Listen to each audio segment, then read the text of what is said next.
An advisor once told me that when you start a company, you need to be able to find the most trustworthy people to be part of your team. She said her litmus test for choosing teammates came from asking herself the following question: would this person be the person I would pick if I were injured while up on a climb to the top of Everest in the middle of a blizzard at night? Or do you believe that this person would guide you down safely? If the answer was yes, then the person could be part of that team. If no, then move on. I remembered her advice and applied it, as well as finding people with world-class capabilities when I recruited my core teammates at New Biome. The first person who I have the privilege of introducing you to is Professor Richard Blankenbecler. He's our chief biophysicist. Professor Blankenbecler and I met around 2003 when we were exploring the possibility of developing technology to protect computers and their networks from computer viruses and other attacks. Surprisingly, this exercise would help us to develop new ideas for understanding health problems. All of our core team look up to Professor Blankenbecler due to his impressive character and his incredible intellect. As you'll see in our series of talks with Professor Blankenbecler, he has lived an extraordinary life. He grew up in rural Tennessee and Kentucky and worked hard to become a musician, professor of physics, a peer of numerous Nobel laureates, mountain climber, advisor to the U.S. government on national defense strategies, and a devout family man. He's lived his life to its fullest and will share with you several of his interesting experiences. Besides being a teammate, he embodies our belief that Liovi lovers can live their life to their full potential.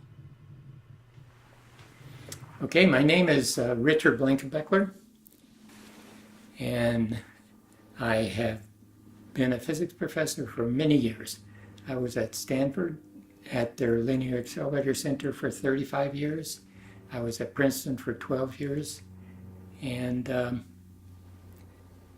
in public school before that.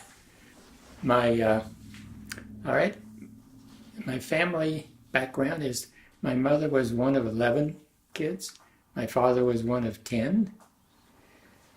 My father's mother was illiterate. As far as we know, she had never been inside a school building when she was growing up. She married at like age 15, we think, and according to the family Bible, and had quite a slew of kids. But she ended up being a single mother. She raised them all, made sure they all graduated from high school, and she was a rather remarkable woman. My mother's family is from Kentucky, from Harlan, which was called Bloody Harlan in the old days, and which was a few miles from Kentucky, North Carolina, and Virginia. When I came home from the hospital, there was an older boy living with my parents. Namely, it was my cousin Jack Mayo, who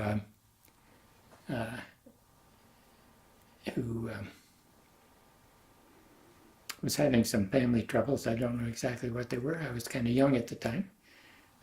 But I grew up thinking he was my brother, and I still consider him my brother. He had an excellent career. He ended up in the Air Force, and he was flying P-51s over Japan. And he happened to be flying over the west coast of Japan when the day the first atomic bomb was set off. And he can describe that in great detail. But he's a wonderful man. And he's someone I tried to emulate all my life, but never rose to his standards. I grew up, and I think I was a little bit of a ne'er-do-well, and I tried almost everything. One story that my sister likes to tell is that right after World War II, there was a lot of surplus equipment for sale, and I ordered a Navy diving suit, and I built a helmet out of a large lard can, cut a hole, applied a plexiglass window, attached it to the suit. I had a garden hose and I had it attached to a pump. And one night, some friends forced me to go out and test it in one of our nearby creeks. And I got out, I got almost underwater and discovered that the suit had a very bad leak. And so I almost drowned, but not really. Anyway, and then when I came home that night, I had changed into my friend's clothes. We went by his house, and my mother hit the ceiling. Where did you get those clothes? I never saw those before in my life. So I had to admit to my mom and dad what I had done. Anyway, so that was sort of my childhood. I would try everything. I did win the soapbox derby in my hometown and went to Akron for the national finals. And I didn't win there, but I got some kind of award for the design of an improved steering system, which allows you to much more accurate way of steering. And but I lost anyway. I think one story that might be interesting, my father was very good self-taught musician. He loved classical music, and so therefore I took piano lessons. But I was not very good. I didn't want to practice, and I just didn't really care.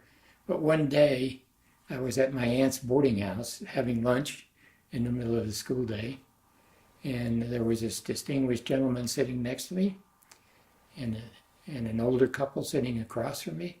This was served American style, I think it's called. And he said, "Do you like music?" And I said, "Yes, of course." And he said, "Do you play anything?" And I said, "Sort of, piano." And he said, "Would you like to take gospel piano lessons?" Turned out he was a graduate of either Juilliard or Eastman. I can't remember which one. But he, as a concert pianist, but he couldn't make a go of it, a career in that. So he was traveling around the country with a very small church group, and evangelical type church group, and he was teaching gospel piano to anyone who wanted to learn. So I said, "No, I'm not interested in gospel piano." So he says, "Oh, how about music composition and chords and structure of music?" And I said, "Oh yeah, well that sounds more interesting." So I talked to my parents, and they paid for about 3 weeks of instruction from this gentleman. And I learned more in those 3 weeks than I had had in 5 years of taking piano lessons before. And the appreciation for music was dramatic because you could see what was behind the music and why the music was such as it was. And it paid me in good stead because I got I was interested in jazz. And so I played with a few jobs with local groups. But then when I went to college, that's the way I worked my way through college. My parents paid for the first semester, and from then on I was on my own. And I had my own group. We were called Cool, and spelled with not a K, a C, and we played all kinds of dances and parties and stuff around campus.